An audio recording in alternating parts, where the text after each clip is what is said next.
জ্যৈষ্ঠের ক্লান্ত দুপুর, সূর্য ঠিক মাথার উপরে, তার তীর্যক উত্তপ্ত রশ্মিতে চারিদিকে প্রখর গরম। দারোয়ান আহাদ মিয়ার নিমিলিত ত্রোচন ঘুমে ঢুলুমুলু। অজ্ঞাত এক তরুণীর কণ্ঠ নিঃসৃত মিহি তরঙ্গধ্বনি দারোয়ানের কর্ণকুহরে প্রবেশ করল। এখানে ফর্সা লম্বা করে একজন ছেলে থাকে, চুলগুলো একটু বড় বড়, খোঁচা খোঁচা দাড়ি, ঠোঁট গোলাপি, হাসলে একটা গেজ দাঁত দেখা যায়। চোখ খুলে সামনে দাঁড়ানো আগন্তুক তরুণীর দিকে তাকিয়ে মহা বিরক্তি নিয়ে দারোয়ান বলল, সব ব্যাচেলার ছেলেরা থাকে এখানে, কার চেহারা কীরকম সব কি আমি মুখস্থ করে রাখছি? অবসন্ন দুপুরে এমন অবন্তর প্রশ্ন শুনে দারোয়ান অমর্ষিত হলো খানি। গেটের ভিতরের চারতলা আকাশি রঙের ভবনটার দিকে বারংবার উৎসুক চোখে তাকাচ্ছে অজ্ঞাত তরুণী। দারোয়ানের উত্তরে হতাশ হয়ে পড়ল, আলু অর্জুনের মতো খোঁচা খোঁচা দাড়ি, বড় বড় চুল, গোলাপি ঠোঁটওয়ালা কোনো ব্যাচেলর ছেলে থাকে এখানে?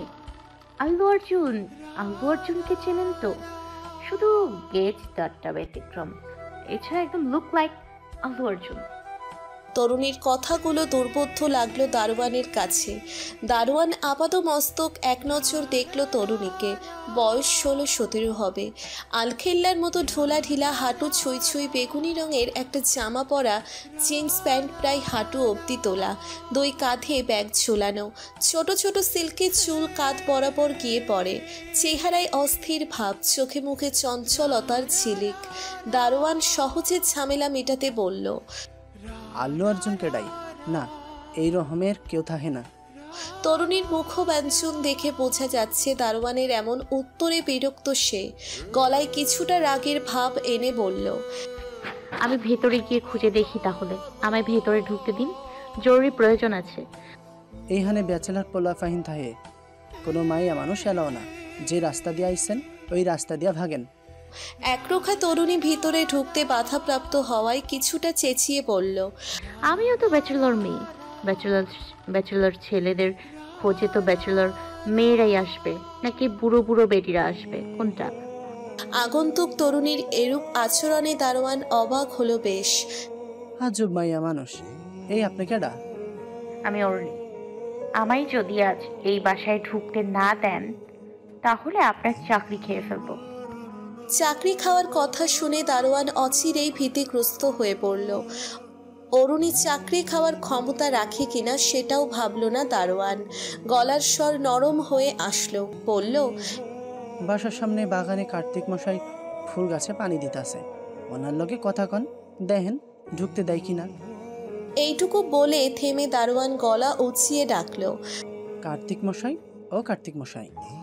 বুড়ো কার্তিকের প্রাণের শ্রবণ শক্তি বয়সের সাথে সাথে কমে এসেছে। কমপক্ষে 10 বার ডাকতে হবে তাকে। দারোয়ান গলার আওয়াজ আরো বৃদ্ধি করে ডাকল। 11-12 ডাকের মাথায় বৃদ্ধ কার্তিক জবাব দিল, কি হয়েছে দারোয়ান বাবু?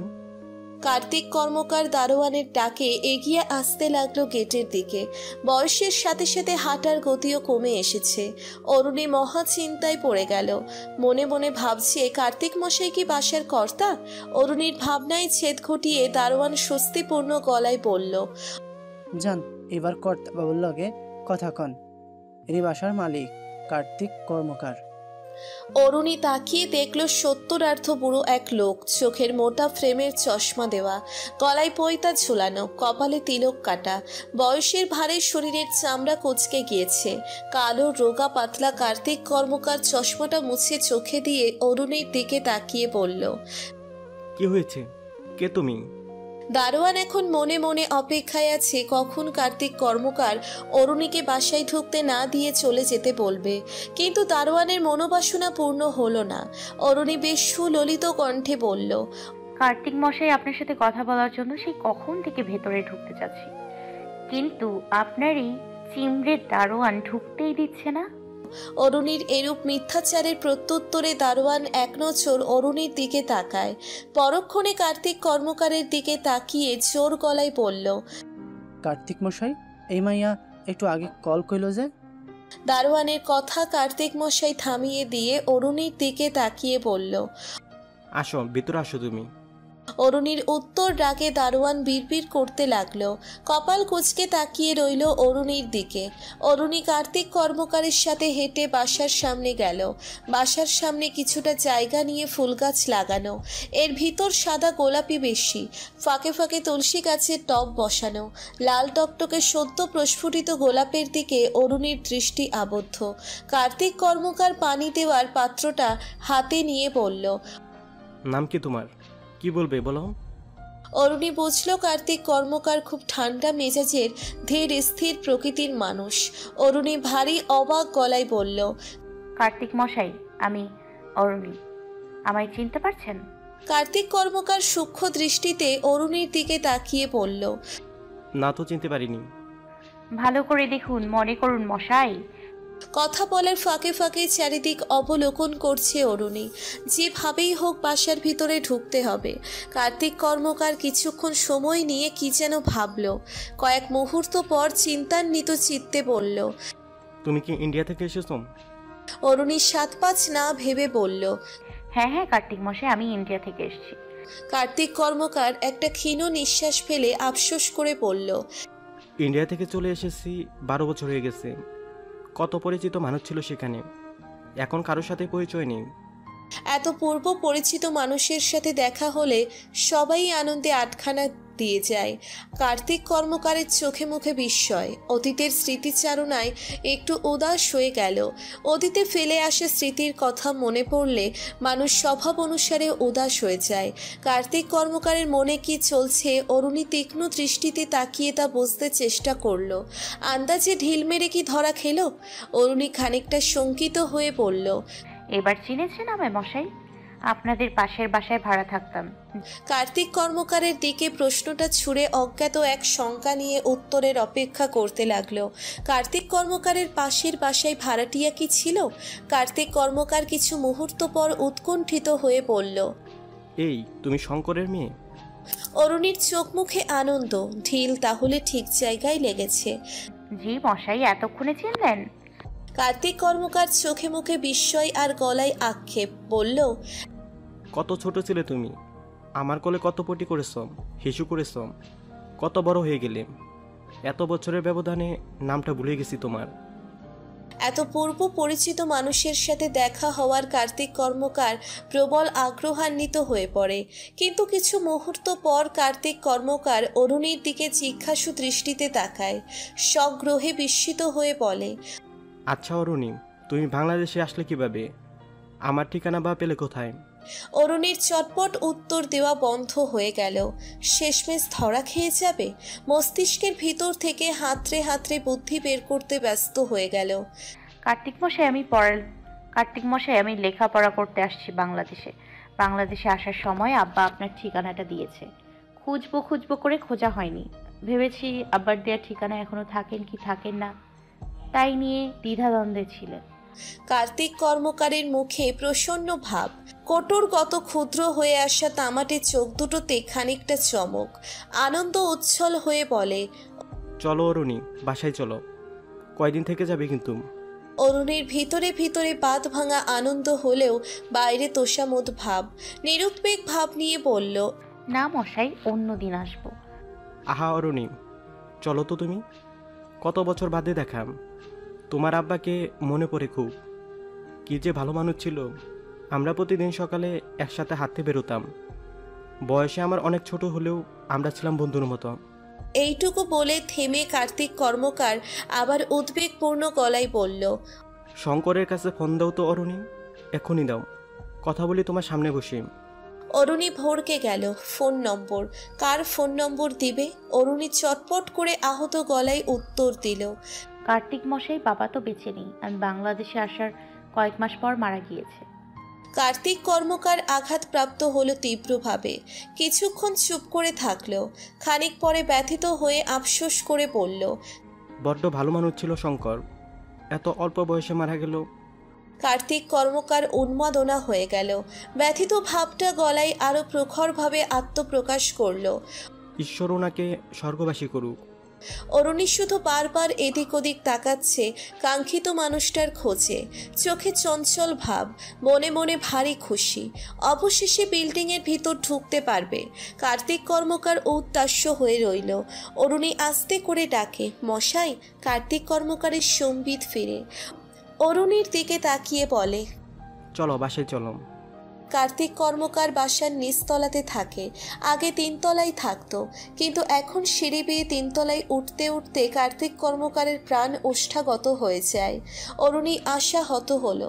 ভেবেছে সিঁড়ি বেয়ে উপরে ওঠার সময় আশেপাশের রুমগুলোতে উকি দিয়ে লোক অ্যালাইক আল্লু অর্জুনকে খুঁজবে।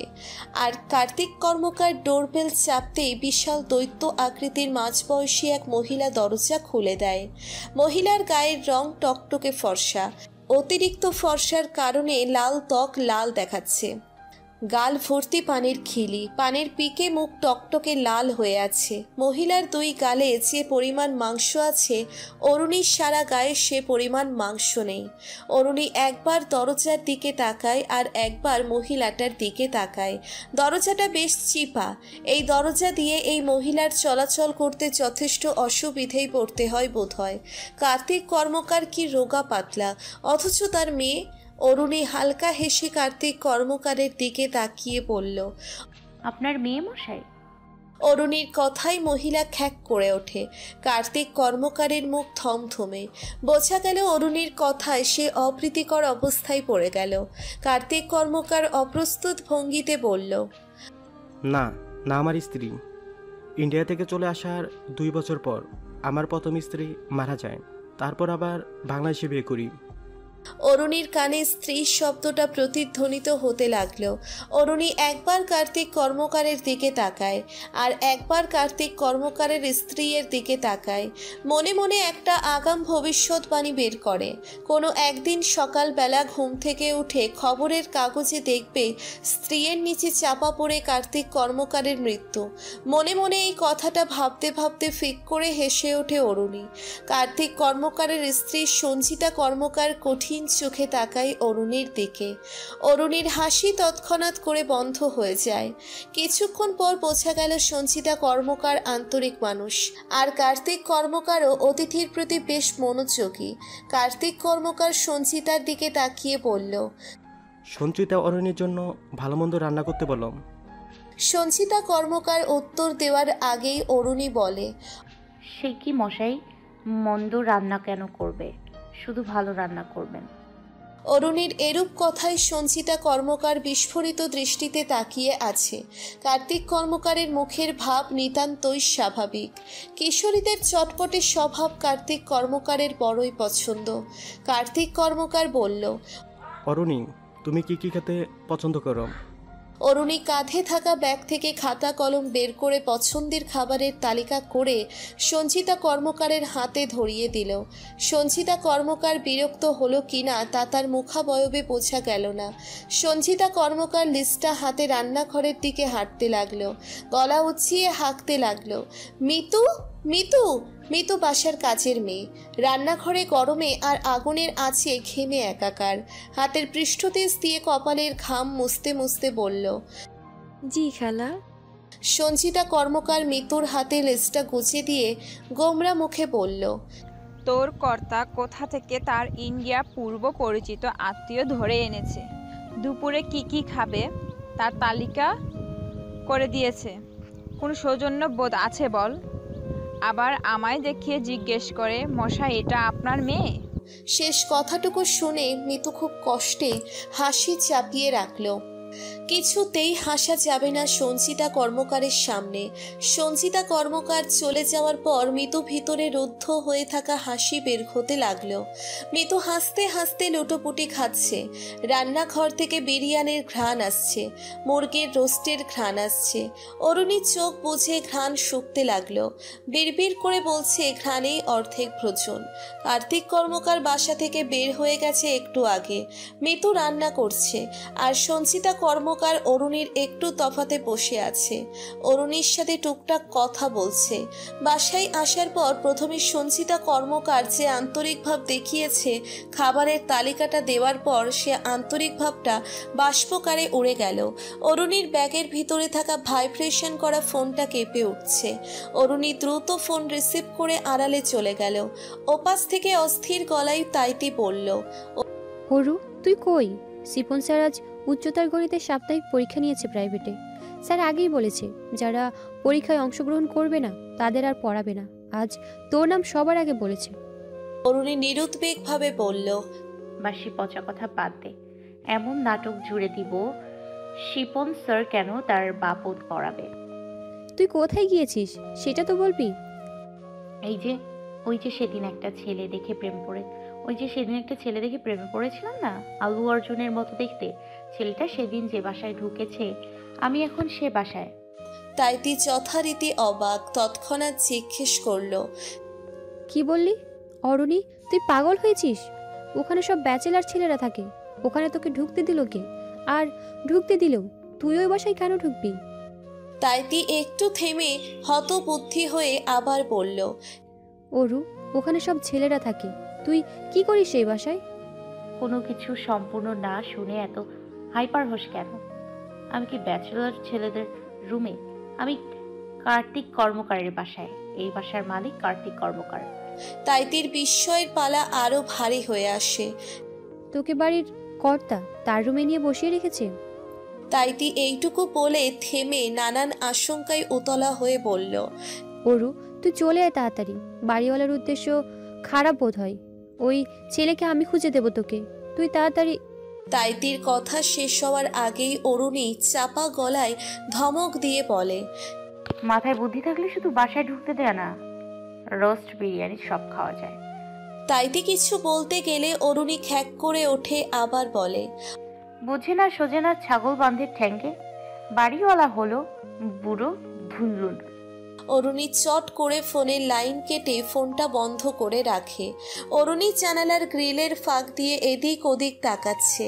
ওকি ঝুঁকি মারছে, কাঙ্ক্ষিত মানুষটাকে দেখছে না। কিছুক্ষণ পর রুমের ভিতর থেকে ডাক আসে, অরুণী, অরুণী। কার্তিক কর্মকারের নিস্তরঙ্গ গলা।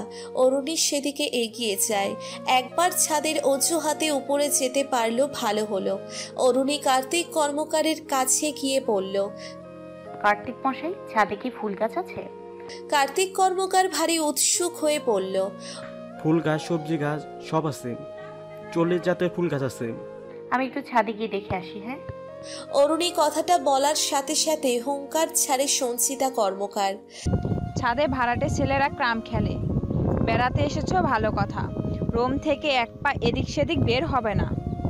খাবারের তালিকা দেওয়ার পর থেকে অরুণীর প্রতি সুযোগ পেলেই উগ্র মেজাজ দেখাচ্ছে সঞ্চিতা কর্মকার। অরুণীর চোখে হতাশা, মনে মনে প্রচণ্ড ক্ষোভ উপচে পড়ছে। অনেক ছল চাতুরি করেও রুম থেকে বের হতে পারেনি, বাসায় এসেও খুঁজতে পারল না। অরুণী উদ্দেশ্যে অসিদ্ধি হলো।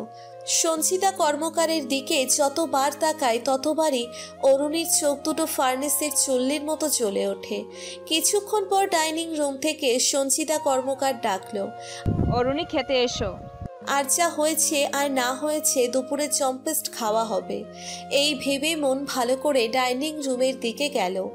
লুক অ্যালাইক আল্লু আর্জুনকে যেভাবে হোক খুঁজে বের করবেই, আজ না হয় কাল। অরুণী গিয়ে টেবিলে বসে ভালো করে তাকিয়ে দেখলো লিস্ট অনুযায়ী সব ঠিক আছে কিনা। সঞ্চিতা কর্মকার বলে উঠল, সব ঠিকঠাক আছে, খাওয়া শুরু করো। সঞ্চিতা কর্মকারের গলায় ব্যঙ্গাত্মক একটা ভাব ছিল। অরুণী সেদিকে কান দিল না, খাওয়া শুরু করলো। সব খেয়ে শেষ করে টেবিল থেকে উঠল। এত খেয়েছে পেটের ভারে হাঁটতে পারছে না, শ্বাস নিতে কষ্ট হচ্ছে। মৃদু হাসতে হাসতে বলল, গায়ে তো 200 রাগ মাংসও নাই, এত খাও কেমনে? খাও তো খাও, মোড়াও না কে? অরুণী মনে মনে ভাবছে মিতু কি অপমান করেছে আমায়। অরুণী মিতুর দিকে কয়েক মুহূর্ত তাকিয়ে থেকে বলল, এমন চিকন হওয়ার জন্য প্রতিদিন সকাল সকাল দৌড়তে হয়, তুমি বুঝবে না। অরুণী কিছুক্ষণ বিশ্রাম নিল।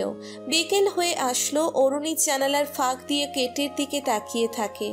না, কাঙ্ক্ষিত মানুষটাকে দেখছে না। একটু পর সন্ধ্যা হয়ে যাবে।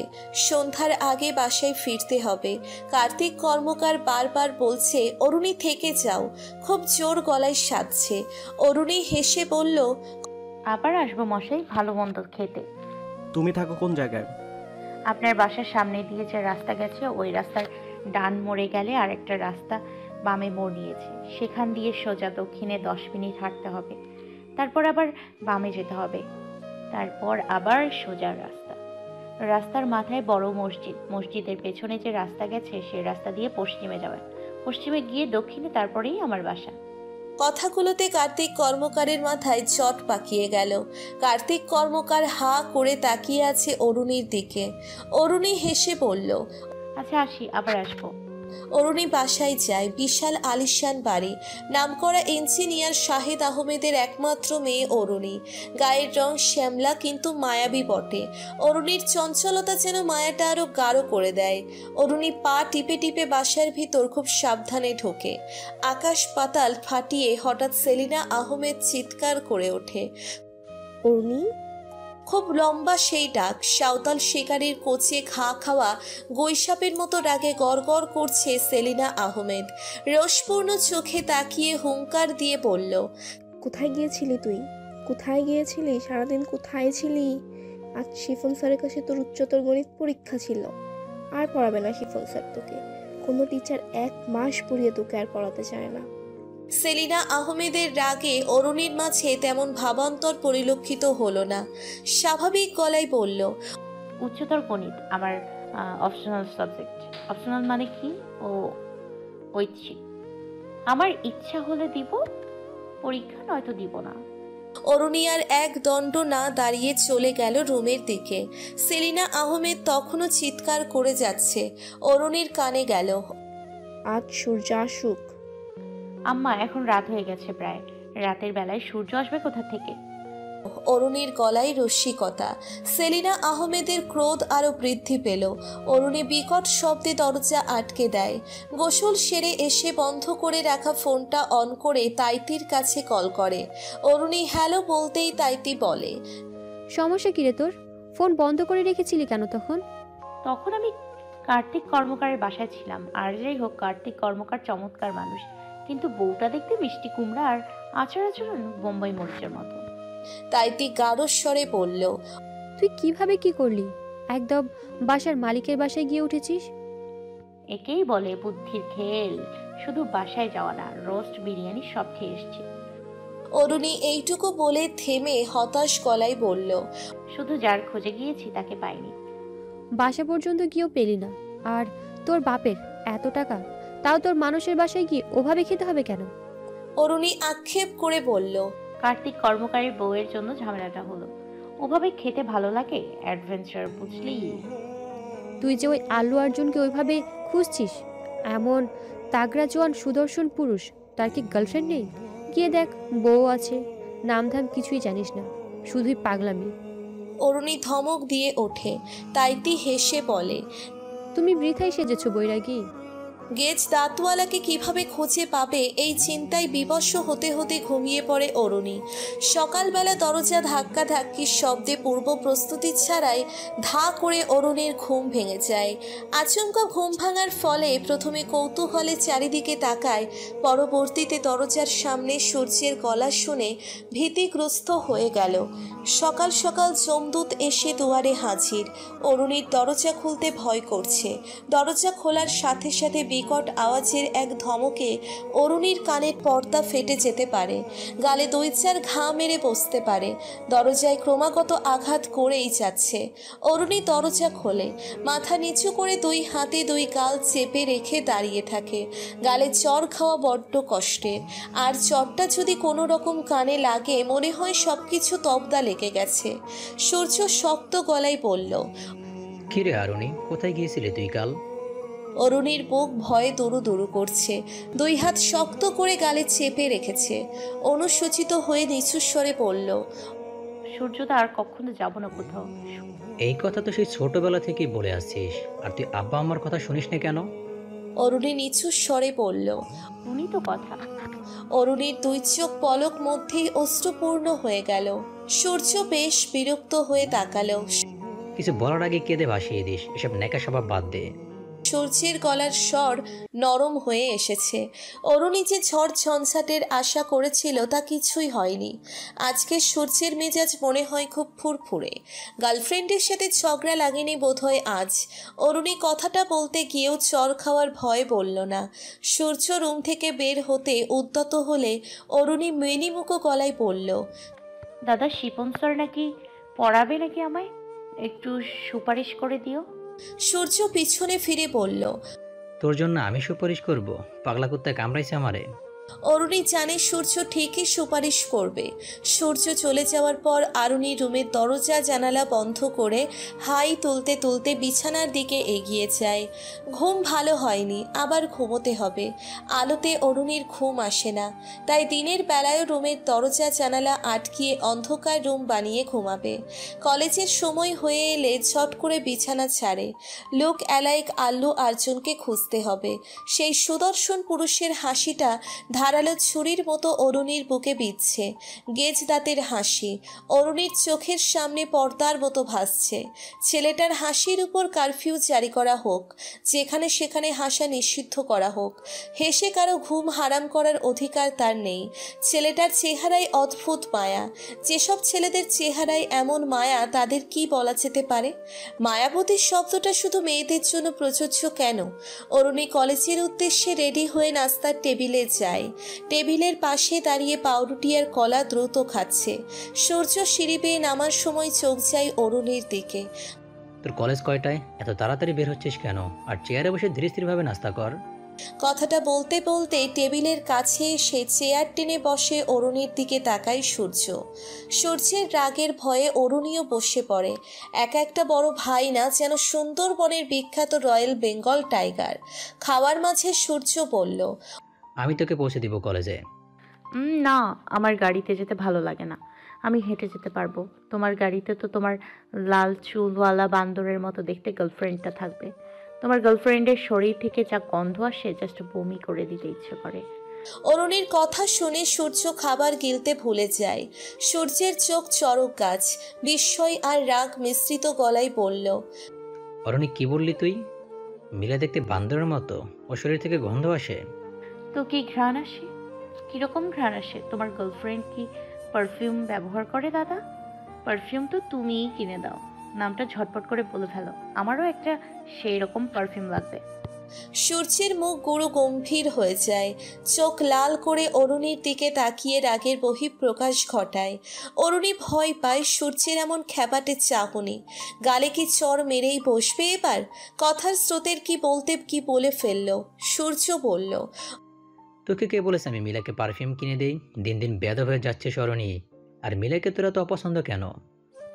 সত্যি বলবো, চর মারবে না তো? অরুণীর মুখ থেকে সত্যিটা শোনার জন্য আগ্রহী হয়ে ওঠে সূর্য। বল, মারবো না চর।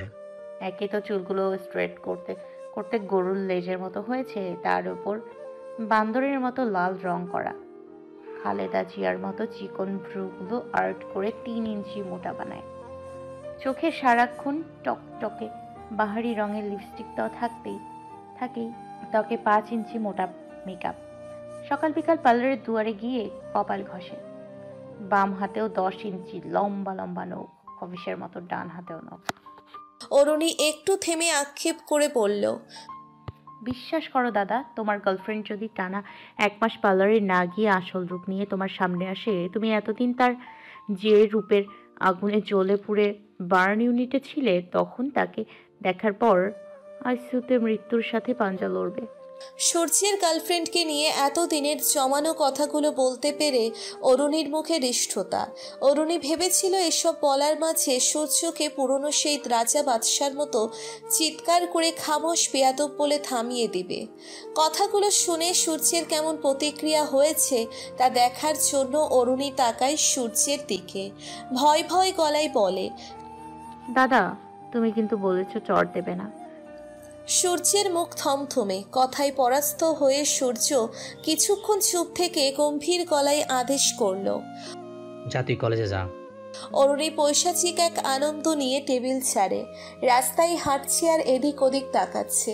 কোথায় পাবে সেই গেজ দাঁতওয়ালাকে?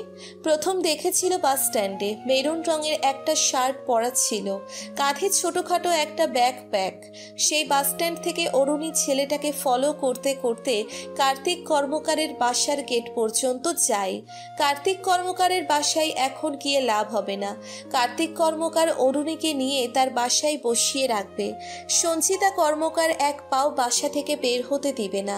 দুপুর ভালো মন্দ খেয়ে বিদায় নিতে হবে। 5-7 দিন হয়ে গেলেও অজ্ঞাত সেই গেজদাতওয়ালার সন্ধান মেলেনি। ক্লাসের ফাঁকে কলেজ ক্যান্টিনে বসে তাইতির সাথে বসে আড্ডা দিচ্ছে অরুণী। অরুণীর মুখে দুশ্চিন্তার ছাপ। তাইতি অরুণীর কাঁধে ঝাঁকি দিয়ে বিরক্ত গলায় বলল, একটা ছেলেকে একবার দেখলি, কোনো কিছু জানিস না ছেলেটার সম্পর্কে। খারাপও তো হতে পারে, বউও তো থাকতে পারে। আর অমন একটা সুদর্শন যুবক, সে কি সিঙ্গেল? অরুণী দ্বিগুণ বিরক্তি নিয়ে বলল, সবকিছুতে নেগেটিভ চিন্তা না করলে তোর হাঁসফাঁস লাগে না? ওই বাড়িতে সব ব্যাচেলর ছেলে পেলে থাকে। এমন হতে পারে না বিয়ে করে বউ বাসায় রেখে এসেছে। অরুণী চোখ মুখ কুঁচকে তাকায় তাইতির দিকে।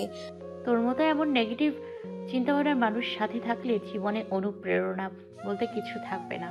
তাইতে তুই যা তো আমার। অরুণীর ধমকেও দমল না তাইতি, ফের বলল, এইসব যদি সূর্য ভাইয়া জানে তাহলে তোর হাত পা ভেঙে বাসায় বসিয়ে রাখবে। খবরদার, কার্তিক কর্মকারের বাসায় আর যাস না। এসব মিথ্যে বলেছিস ধরা পড়লে সঞ্চিতা কর্মকার তার নিচে তোকে পিষে ফেলবে। সঞ্চিতা কর্মকারের কথা মনে পড়তেই অরুণীর বাঁধ ভাঙা হাসি শুরু হয়। কিছুক্ষণ পরে হাসি থামিয়ে চিন্তান্বিত হয়ে বলল, কাছ থেকে আমি তো শ্যামলা, আমায় পছন্দ করবে উনি। অদ্ভুত কথা বলিস না, মানুষ ফর্সা হলে কি সুন্দর হয়? তুইও তো। অরুণী তাইতিকে থামিয়ে দিয়ে বলল, শত্রুর নিন্দা আর বন্ধুর প্রশংসা দুটোই মূল্যহীন, চুপ থাক। কলেজ ড্রেস পরা, মাথার দুই পাশে দুইটা বেনি কাঁথা, কলেজ ব্যাগটা কাঁধে, রাস্তার এক পাশ দিয়ে বাসার দিকে হাঁটছে অরুণী। কাঁধ বরাবর ছোট ছোট সিল্কি চুলের বেনি হাঁটার তালে তালে দুলছে। অরুণীর হাঁটতে ভালো লাগে। বাসা থেকে কলেজ 20 মিনিটের রাস্তা। শাহেদ আহমেদের গাড়ি আছে, সূর্যের গাড়ি আছে, তবুও অরুণী প্রতিদিন হেঁটে কলেজে যাবে আসবে। অদ্ভুত সব ইচ্ছে, অদ্ভুত সব ভালো লাগা অরুণীর। সহসা অরুণীর চোখ যায় একটু সামনে অবস্থিত টং দোকানের দিকে। সেই গেজ দাঁতওয়ালা দোকানের বেঞ্চিতে বসে চায়ের কাপে চুমুক দিচ্ছে। অরুণীর হৃৎপিণ্ড এমনভাবে ধক করে উঠল যেন বিকল হয়ে যাবে। উত্তেজনায় শ্বাসরুদ্ধ হয়ে আসছে। বিস্ময়ের অতল গহ্বরে যেন হাবুডুবু খাচ্ছে অরুণী। স্থানকাল ভুলে তড়িৎ গতিতে ছুটে যায় দোকানের দিকে। অরুণী সেখানে পৌঁছতে না পৌঁছতেই ছেলেটা দোকানদারের দিকে চায়ের কাপ এগিয়ে দিয়ে দোকানের সামনে থামিয়ে রাখা নীল রঙের বাইকটা স্টার্ট করলো। রকেটের গতিতে ভো করে দৃষ্টিসীমার বাইরে চলে গেল নীল রঙা বাইক। হাতের নাগালে এসেও যেন সাপের মূল্যবান মণিটা হারিয়ে গেল। অরুণীর চোখে মুখের অবস্থা সংকটজনক। নিচের দিকে ঝুঁকে হাঁটুতে হাত রেখে হাঁপাচ্ছে। আফসোস হতে লাগলো অরুণীর। আর 1 মিনিট আগে দেখলেই হতো। এমন আফসোস কখনো হয়নি অরুণীর। তীব্র হতাশ চোখে তাকিয়ে রইল। হঠাৎ মনে পড়ল ছেলেটা দোকানদারকে টাকা দেয়নি, শুধু চায়ের কাপটা দিয়েই চলে গেছে। এর মানে দোকানদারের রেগুলার কাস্টমার। অরুণী কয়েক পা এগিয়ে গিয়ে দোকানদারকে খুব সুললিত কণ্ঠে বলল, চাচা। দোকানের বেঞ্চিতে কয়েকজন কাস্টমার বসা। মাঝবয়সী দোকানদার, দাড়ি কোফে হালকা পাক ধরেছে, ব্যস্ত হাতে চা বানাচ্ছে। অরুণীর ডাক শুনল না। অরুণী দোকানদারের ব্যস্ততা কমার অপেক্ষায় দাঁড়িয়ে আছে এক পাশে। খানিক বাদে দোকানদার অরুণীর দিকে তাকিয়ে বলল, আফা চা দিমু? অরুণী একটু আগে দোকানদারকে চাচা বলে সম্বোধন করলো, আর এখন দোকানদার আপা বলছে। ভাই বলা ছাড়া উপায় নেই।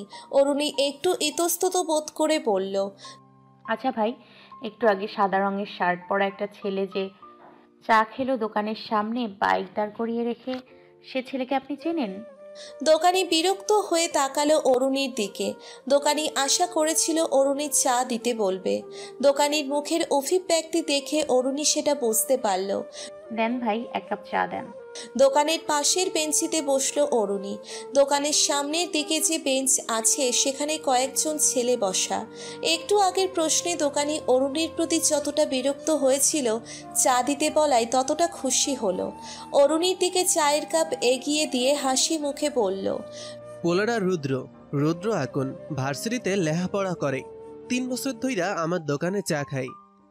রুদ্র রুদ্র আকুন শব্দটা 3টে অরুণীর কানে টেপ রেকর্ডারের মতো বাজতে লাগলো। এর আগেও অনেকবার রুদ্র নামটা শুনেছে, তখনও কি এত ভালো লেগেছে? হঠাৎ করে রুদ্র নামটা এত চমৎকার লাগলো কেন? অরুণী উল্লাসিত হয়ে চোখ বুজে অস্ফুট স্বরে বলতে লাগলো, রুদ্র রুদ্র রুদ্র রুদ্র আকুন। অরুণী চা কফি কিছুই খায় না। দোকানির মুখের অভিব্যক্তি দেখে চা নিয়েছে। চায়ের কাপ অনাদৃতভাবেই পড়ে রইল। গরম ধোয়া ওঠা চায়ের কাপের চা ধীরে ধীরে ঠান্ডা হয়ে যাচ্ছে। অরুণী দোকানের দিকে তাকিয়ে তীব্র আগ্রহী গলায় বলল, ভাই, রুদ্র আকুন কি কার্তিক কর্মকারের বাসায় ভাড়া থাকে? দোকানি তাকালো অরুণীর দিকে। দোকানি কিছু বলার আগেই অরুণী বলল, দরকার হলে চা আরেক কাপ নিব, তবুও বলুন। হ, কার্তিক কর্মকারের বাসায় থাহে। ওনার ফোন নাম্বার আছে আপনার কাছে? দোকানি বিস্ফোরিত দৃষ্টিতে তাকালো, ব্যঙ্গাত্মক স্বরে বলল, দৈন্যতন লজ্জাশরম সব উইঠা যাইতাছে, পোলা মানুষের ফোন নাম্বার খুঁজতে হয়েছে। দোকানির কথায় দোকানের সামনের বেঞ্চে বসা ছেলেগুলো খ্যাক করে হেসে ওঠে। অরুণীর কঠিন দৃষ্টি সেদিকে। দোকানদারের মুখের দিকে সেন দৃষ্টিতে তাকিয়ে ক্ষিপ্ত হয়ে বলল, আপনার কাছে ফোন নাম্বার থাকলে দেবেন, না থাকলে নাই। ছেলেরা যদি মেয়েদের ফোন নম্বর খুঁজতে পারে, মেয়েরা কেন পারবে না? লজ্জা শরম সব মেয়েদের জন্য। আমি শাহেদ আহমেদের মেয়ে, ছাত্রলীগ নেতা সূর্যের বোন। ফোন নম্বর থাকলে তাড়াতাড়ি দেন, নয়তো দোকান উড়িয়ে দিব। দোকানির মুখের ভঙ্গি মুহূর্তেই পরিবর্তন হয়ে গেল। যেন একটু আগে বলা কথাটার জন্য অনুতপ্ত সে। সন্দিহান হয়ে মোলায়েম গলায় বলল, আপনি সত্যি সূর্যের বোন? সূর্য দাদাকে খবর দিব? দোকানদারকে ভয় দেখাতে সূর্যের কথা বলেও বিপাকে পড়ে গেল অরুণী।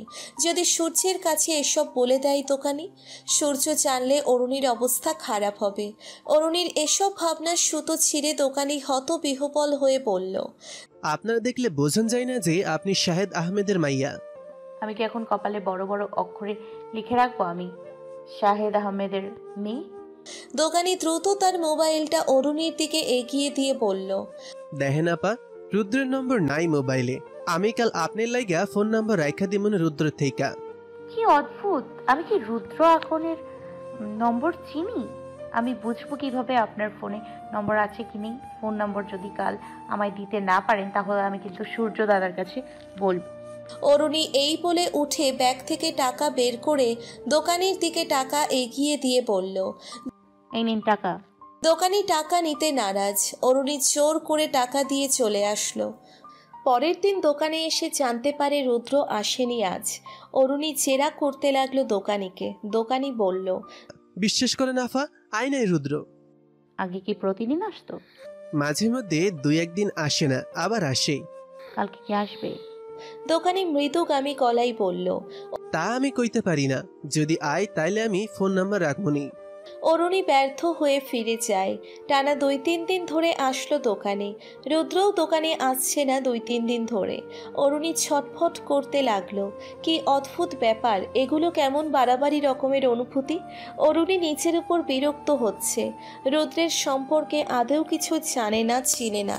এগুলো কি ভালোবাসা, ভালো লাগা, নাকি খামখেয়ালির কিংবা বয়সের পাগলামি? অরুণী 2 দিন বাদে আবার আসে সেই দোকানে। অজ্ঞাত সংজ্ঞা নিয়ে দোকানিকে অস্থির গলায় জিজ্ঞেস করে, আজও আসেনি রুদ্র আকন? দোকানি না বলে। অরুণী যথারীতি বিফল হলো। ভয়ঙ্কর কালবৈশাখীর সময় আকাশে বিচরণ করা লজমুকের মতো হয়ে গেল অরুণীর মুখ। অরুণীর অদ্ভুত এক কারণে কান্না পাচ্ছে। 2-1 দূর থেকে 2 পলক দেখা একজন ছেলের জন্যে এমন পাগলামি বাড়াবাড়ি বই আর কি। অরুণী কষ্টে কিংবা হতাশায় ভার হয়ে আসা গলায় দোকানিকে জিজ্ঞেস করলো, আচ্ছা, রুদ্র আকনের বউ কিংবা ভালোবাসার মানুষ টানুষ আছে? দোকানির উদ্দেশ্যে প্রশ্নটা ছুঁড়ে ভয়চকিত হয়ে উত্তরের অপেক্ষা করতে লাগলো। অরুণীর এমন কাণ্ডে দোকানি অবাক হলেও তা প্রকাশ করল না। বলল, বউ নাই, তবে ভালোবাসার মানুষ আছে নাকি কইতে পারবো না। এই দোকানিকে বড্ড সন্দেহ হচ্ছে অরুণীর। এতদিন আসতো আর অরুণী খোঁজ করার পর থেকে আসে না। অরুণীর খটকা লাগলো। কথা না বাড়িয়ে কার্তিক কর্মকারের বাসার উদ্দেশ্যে রওনা হলো। মাঝপথেই বৃষ্টিতে পেল অরুণীকে। বৃষ্টির গায়ে তেমন তেজ নেই, ক্লান্তভাবে গড়িয়ে গড়িয়ে পড়ছে আকাশ থেকে। অরুণী কোথাও দাঁড়ালো না। কার্তিক কর্মকারের বাসায় পৌঁছাবার আগেই বৃষ্টি কমে গেল। অরুণীর পুরো শরীর স্যাঁতসেঁতে হয়ে গেল। গেটের সামনে দারোয়ানকে দেখেই জোর গলায় বলল, কি আজও ঢুকতে দিবেন না? আজ বাড়াবাড়ি করলে চাকরির সত্যি খেয়ে দিব। দারোয়ান আন্তরিকতার সহিত বলল, আপনি কার্তিক মশাইয়ের আত্মীয়, তা তো সেদিন কোন নাই, কইলে কি ঝামেলা হইতো? আমার ঝামেলা ভাল লাগে না। এখন বলুন, রুদ্র এখন কোন রুমে থাকে? দারোয়ান একটু ভেবে বলল, রুদ্র উঁচা লম্বা সুন্দর একটা পোলা। অরুণী হ্যাঁ সূচক ভঙ্গিতে মাথা নাড়ায়। দারোয়ান হাত দিয়ে দেখিয়ে বলে, ওই 3 তলার দক্ষিণ পাশের রুমে।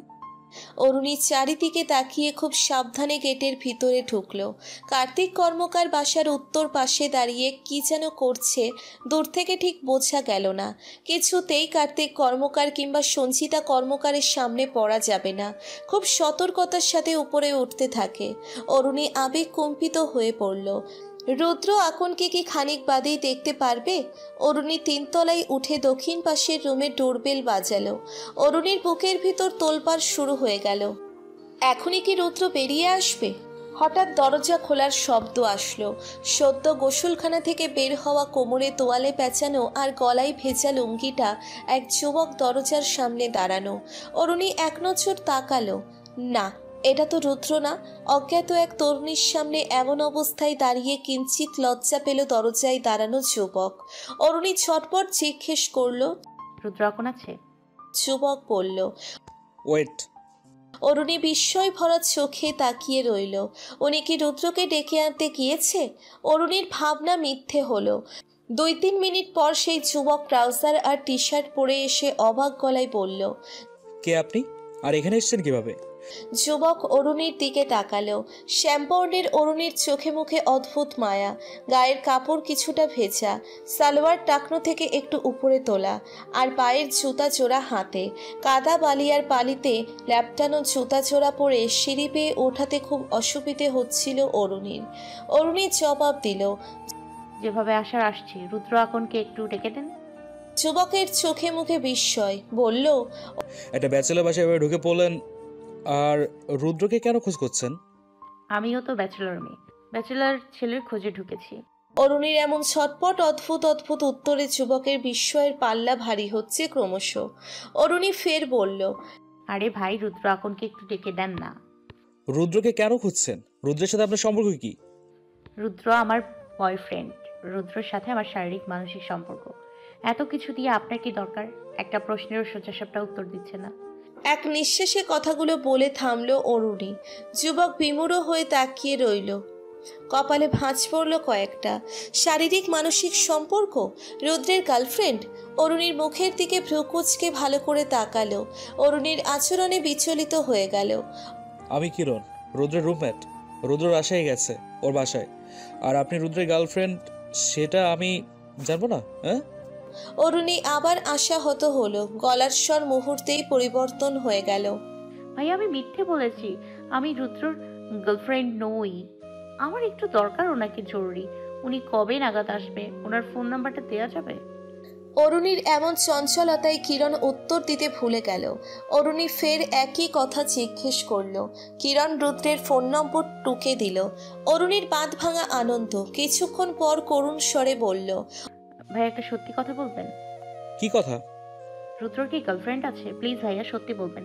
গার্লফ্রেন্ড থাকলেও কি সিরিয়াস প্রেম? ভাঙার মতো না? ভাঙলে কষ্ট পাবে?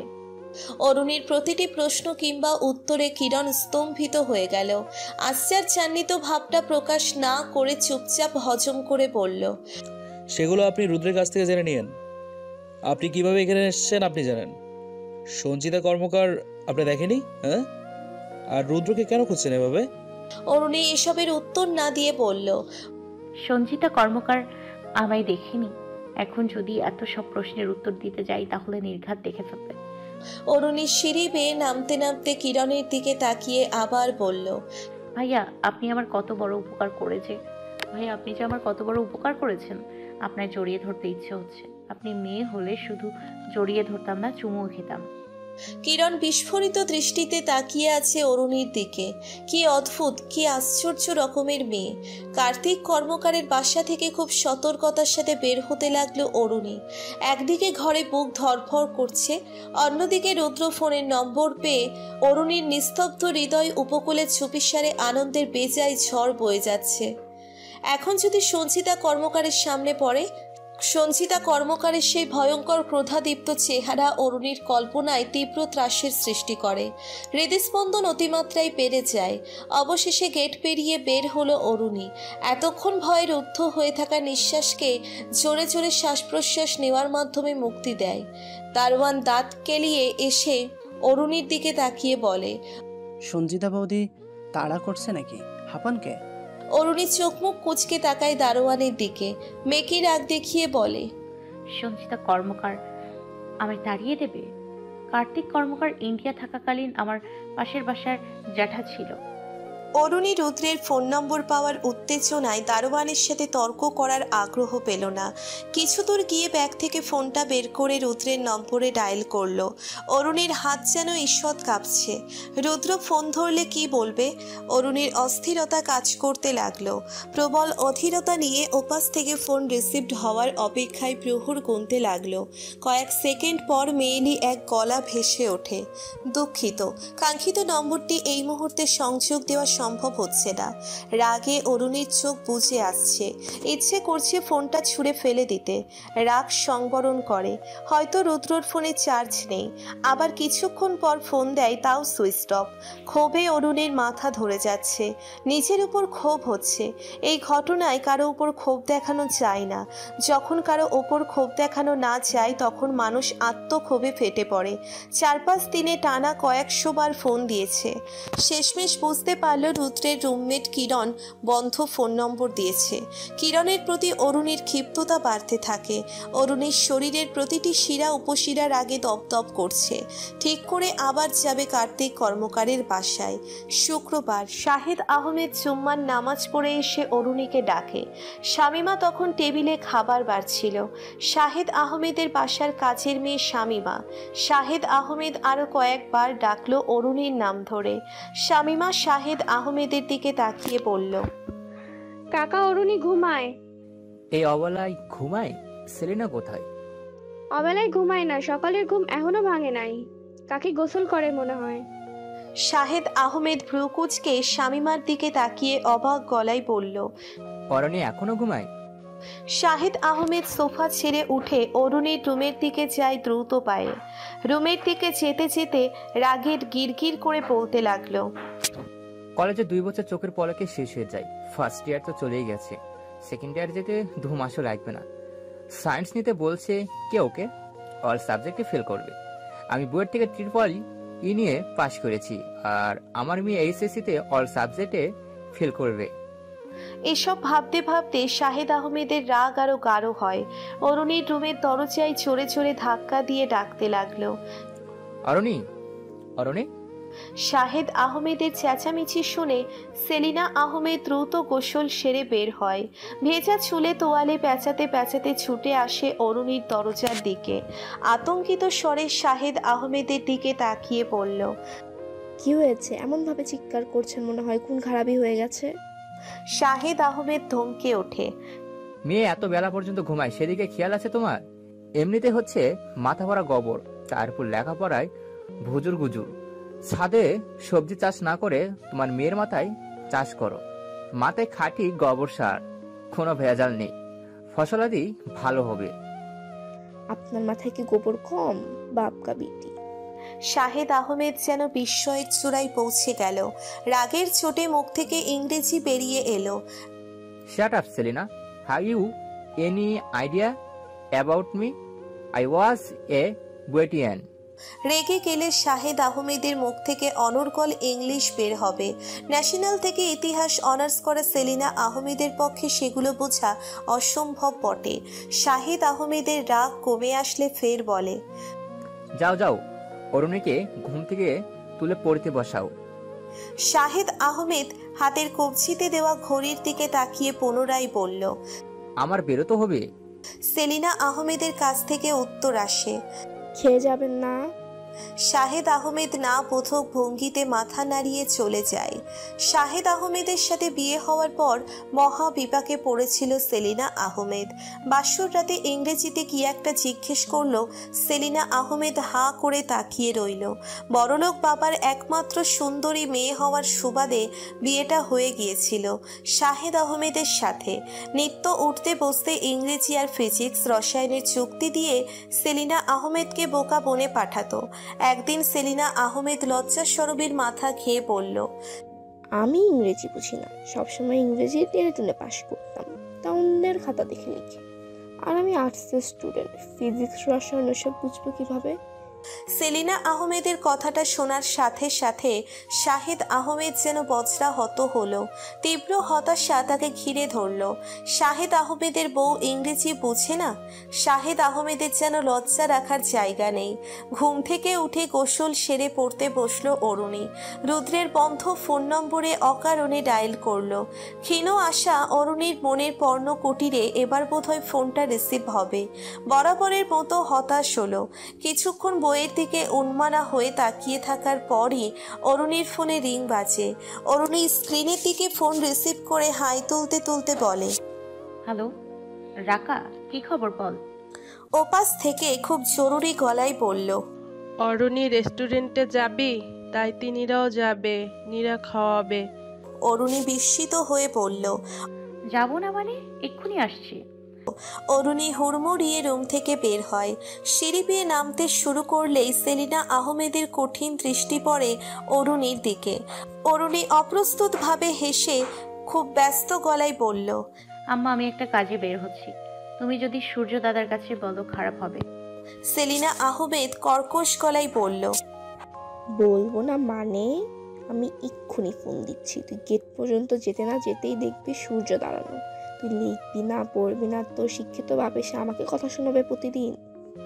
অরুণীর খুব গুরুতর গলায় বলল, আম্মা আমার ফ্রেন্ড সৃষ্টির আম্মু অসুস্থ ভীষণ, রক্ত লাগবে, আমি সেখানে যাচ্ছি। অরুণীর এত তাড়াহুড়ো ভাব দেখে সেলিনা আহমেদ কিছু বলার জো পেল না, শুধু বলল, তোর সৃষ্টি নামে নতুন ফ্রেন্ড জন্মালো কবে? সেলিনা আহমেদের কথা বোধহয় অরুণীর কান পর্যন্ত গেল না। অরুণী ততক্ষণে বাসার গেট পেরিয়েছে। তাইতি রাকা নীরা দাঁড়িয়ে আছে অরুণীর অপেক্ষায়। ওদের অপেক্ষার অবসান ঘটিয়ে অরুণী গিয়ে হাজির হলো। হাঁপাতে হাঁপাতে বলল, হঠাৎ রেস্টুরেন্টে যাওয়ার জন্য জরুরি তলব? রাকা হেসে নীরার দিকে তাকিয়ে অরুণীর প্রশ্নের উত্তরে বলল, রাকিবের ব্রেকআপ হয়েছে। অরুণী ভাবুক গলায় বলল, রাকিব রাকিব রাকিব যেন কে? নীরার সে এক্স বয়ফ্রেন্ড? হাসির উচ্চধ্বনি আকাশ বাতাস মাতায়। নীরা হাসি থামিয়ে তীব্র ক্ষোভ নিয়ে বলে, আমি এমন অভিশাপ দিয়েছি, একদম জায়গা মতো লেগেছে। প্রেম 15 দিনও টিকেনি। তাইতি বলল, এখন থেকে আমরা অভিশাপ দেব, তোর এক্সের প্রেম প্রতি সপ্তাহে 7 বার ভাঙুক, আর আমরা রেস্টুরেন্টে খাবো। কথা বলতে বলতে রেস্টুরেন্টের দিকে যায়। বাইরের রোদটা ছিল একটু তীব্রই ছিল। রেস্টুরেন্টের ভিতরের ছায়াটা আরামের স্পর্শ বলিয়ে দিল যেন। অরুণী চেয়ার টেনে বসে ঢকঢক করে এক গ্লাস পানি খেলো। বলল, এই ওয়াইফাই নাই? এইচডি মুভি ডাউনলোড দেওয়া শুরু কর সবাই। তাইতি অরুণীর দিকে তাকিয়ে আশ্চর্যান্বিত হয়ে বলল, তোর বাসায় ওয়াইফাই নাই রে অরু? সারাক্ষণ মাথায় কুবুদ্ধি নিয়ে থাকিস। আজব, আমার বাসায় আছে বলে সুবিধা থেকে বঞ্চিত হব? ওয়েটার মেনু কার্ড দিয়ে যায়। রেস্টুরেন্টে মৃদু তালে হিন্দি গান বাজাচ্ছে। খাবার আসতে একটু দেরি হবে, ওয়েটার কোল্ড ড্রিঙ্কস দিয়ে গেল। কিছুক্ষণ পর খাবার দিয়ে গেল। অরুণী বার্গারে কামড় দেয়। হঠাৎ চোখ যায় সামনের টেবিলে। মিনিট 2 আগে রেস্টুরেন্টে ঢুকে এক ছেলে মেনু কার্ড দেখে খাবারের অর্ডার দিচ্ছে। বার্গারের মাংস অরুণীর গলায় বিঁধে। রাকা পানি এগিয়ে দেয়। কাস্তে কাস্তে অরুণীর চোখে পানি এসে পড়ে। উত্তেজনায় বুঝে আসা গলায় তাইতির হাত খামছে ধরে বলে, রুদ্র রুদ্র আমি। ওরা সবাই আশেপাশে ব্যগ্র চোখে তাকিয়ে বলল, কোথায় রুদ্র? তোর সেই আল্লু অর্জুন? অরুণী কারো কথার জবাব না বিস্ময়ে হাঁ হয়ে তাকিয়ে থাকে। শুধু তাইতি চিনে রুদ্রকে। তাইতি দেখে ওদের সামনের টেবিলে বসে আছে রুদ্র। তাইতির দৃষ্টি কিছুক্ষণের জন্য আটকে যায়। রুদ্রের চেহারায় সুষমা আছে বটে। রাকা নীরাকে ইশারায় দেখিয়ে বলে, ওই যে রুদ্র, যার জন্য অরুণী বৈরাগী সেজেছে। রাকা সাবধানী হয়ে বলে, আসতে বল, শুনবে তো উনি। উনাই নিয়ে আলোচনা করি, বুঝতে পারলে ভাব বেড়ে যাবে। আকস্মাৎভাবে অরুণী চেয়ার ছেড়ে উঠে রুদ্রের পাশে গিয়ে বসে। ওরা বিস্মিত হয়ে তাকিয়ে থাকে। অরুণী ইশারায় ওদের চুপ থাকতে বলে। হঠাৎ পাশের চেয়ারে কাউকে এভাবে বসতে দেখে রুদ্র তাকায়। অরুণী যেন খুন হয়ে গেল রুদ্রের চাহনিতে। এতদিন খোঁজ করে হঠাৎ এভাবে দেখা। অরুণীর বিশ্বাস হচ্ছে না, স্বপ্ন স্বপ্ন লাগছে। বুকের ভিতর হৃদযন্ত্রটা স্প্রিংয়ের বলের ন্যায় লাফাচ্ছে। মুহূর্তেই নিজেকে সংযত করে অরুণী। কিছুই বুঝতে দেওয়া যাবে না রুদ্রকে। অরুণী রুদ্রের দিকে তাকিয়ে হালকা হেসে বলল, চারু। এভাবে আগ বাড়িয়ে মেয়েরা সাধারণত পরিচয় দেয় না। স্বাভাবিক নিয়মের ব্যতিক্রম হওয়ায় রুদ্র অবাক হলো। জিজ্ঞেস করলো, আপনি চারু? তো আমি কি করতে পারি? এমন কাঠখোট্টা জবাবের বিপরীতে কি বলে কথা এগোবে অরুণী বুঝতে পারল না। ক্ষণকালেই গলার স্বর পরিবর্তন করে খুব অসহায়ভাবে বলল, আপনার দেখে খুব ভালো মনে হয়েছে, তাই আপনার কাছে একটা হেল্প চাইতে এসেছি। রুদ্রের থেকে খুব গুরু গম্ভীর গলায় উত্তর আসলো, কি হেল্প? অরুণী বুঝতে পারল চাটু কথায় রুদ্রকে প্রভাবিত করা যাবে না। অরুণী হাল ছাড়ল না, বলল, রেস্টুরেন্টে এসেছি, এখন দেখছি মানিব্যাগে। এইটুকু বলে থেমে অরুণী খুব সংশয় ভরা গলায় বলল, আপনি যদি টাকা ধার দিতেন উপকার হতো। রুদ্র ভ্রু কুচকে তাকায়। অরুণী ফের বলে, আমার ফোন নাম্বার, বাসার ঠিকানা, বাবা মায়ের নাম সব লিখে দিয়ে যাব। আপনার টাকা মেরে খাবো না। রুদ্রের মুখের অভিব্যক্তি দেখে বোঝা যাচ্ছে না ঠিক টাকা দিবে কিনা। রুদ্র খুব সংক্ষেপে জবাব দিল, এই হেল্প আমি করতে পারবো না, আসতে পারেন। অরুণীর গলায় অনুনয় বিনয়। ভাইয়া প্লিজ না করবেন না, আমি তো বলেছি আপনার ঠিকানা, ফোন নাম্বার সব দিব। রেস্টুরেন্টওয়ালারা আমায় বেঁধে রাখবে, অপমান করবে। কথাটা বলে অরুণী গভীর মনোযোগে তাকায় রুদ্রের দিকে। চোখে রুদ্রকে দেখার পিপাসা। অরুণীর কিছুতেই বিশ্বাস হচ্ছে না ও রুদ্রের সাথে কথা বলছে। নিজের শরীরে নিচে গোপনে চিমটি কেটে দেখল স্বপ্ন নাকি বাস্তব। রুদ্রের কাছ থেকে কিছুক্ষণ উত্তরের অপেক্ষায় থেকে বলল, কি ভাইয়া করবেন না হেল্প? রুদ্র সোজা সাপটা জবাব দেয়, না। রুদ্রের আচরণ দেখে অরুণী মনে মনে নিরাশ হচ্ছে। এই হৃদয় বেগহীন মানুষের প্রেমে পড়ে বসে আছে। কথার ভিতর সামান্য আন্তরিকতা নেই। অরুণী আবার বলল, ভাইয়া প্লিজ উপকারটা করেন না। আরে কি আজব মেয়ে, বলেছি তো করতে পারবো না উপকার। রুদ্রের সামনে ধমকে দমে যাবার পাত্রী নয় অরুণী। প্রায় আধা ঘন্টা পর রুদ্র টাকা দিতে রাজি হয়। বলল, বাসার ঠিকানা দিন, ফোন নম্বর, বাবা মায়ের নাম, স্কুল কলেজ কিংবা বিশ্ববিদ্যালয় যেখানে পড়েন, প্রতিষ্ঠানের নাম লিখে দেন। পারু, আমার নাম চারু, মায়ের নাম পারু, বোনের নাম কারু, বাবা নেই। বাসায় গেলে সাথী নামে খোঁজ করবেন। এইটুকু বলে বাসার অ্যাড্রেস, যে স্কুলে দিয়ে এসএসসি পাশ করেছে সেই স্কুলের নাম আর ফোন নম্বর লিখে দিল অরুণী। রুদ্র অবাক আর বিরক্তি মিশ্রিত গলায় বলল, আপনার বাসায় গিয়ে খোঁজ করব মানে? এই বলে অরুণীর দেওয়া কাগজের দিকে তাকিয়ে ফের কপাল কুঁচকে পড়ল। স্কুলে পড়ো তুমি সবেমাত্র? স্কুলের নাম লেখা দেখে আপনি থেকে তুমি বলে ফেলল রুদ্র। অরুণী বলল, হ্যাঁ স্কুলে পড়ি। বাসায় হ্যাঁ স্কুলে পড়ি, বয়স হয়নি তেমন, লম্বা হয়ে গেছি শুধু। আমার বাসার ঠিকানা যেহেতু নিয়েছেন তাই ডাকনামটা বলে দিলাম প্রসঙ্গক্রমে। রেস্টুরেন্ট থেকে বেরিয়ে অরুণীর হাসতে হাসতে মাটিতে লুটিয়ে পড়ার অবস্থা হলো। ওরা সবাই তাকিয়ে রয়েছে অরুণীর দিকে। তাই তো আগ্রহী গলায় জিজ্ঞেস করলো, কি রে হাসছিস কেন? কি করেছিস ওনার সাথে? এতদিন আমি ওনায় খুঁজেছি, এখন উনি আমায় খুঁজবে। সব শোনার পর ওরা অবাক হয়ে তাকিয়ে রইল অরুণীর দিকে। রাকা বিস্ময় ভরা গলায় বলল, কার ঠিকানা দিয়েছিস? কার আবার? আমজাদ স্যারের ঠিকানা দিয়েছে। আমজাদ স্যারের প্রাক্তনের নাম সাথী। আমার খোঁজ না পেয়ে একবার আমজাদ স্যারের বাসায় গিয়ে সাথীকে খোঁজ করুন। এমন দৌড়ানি দেবে হাসির বেগে কথা বলতে পারছে না অরুণী, তাইতি বলল, তুই প্রথম দেখাতে এমন কাণ্ড করলি? এই ছেলে তোর সাথে প্রেম করবে? বীজগণিতে দেখিসনি মাইনাসে মাইনাসে প্লাস হয়, তেমনই বিদ্বেষে বিদ্বেষে প্রেম হয়।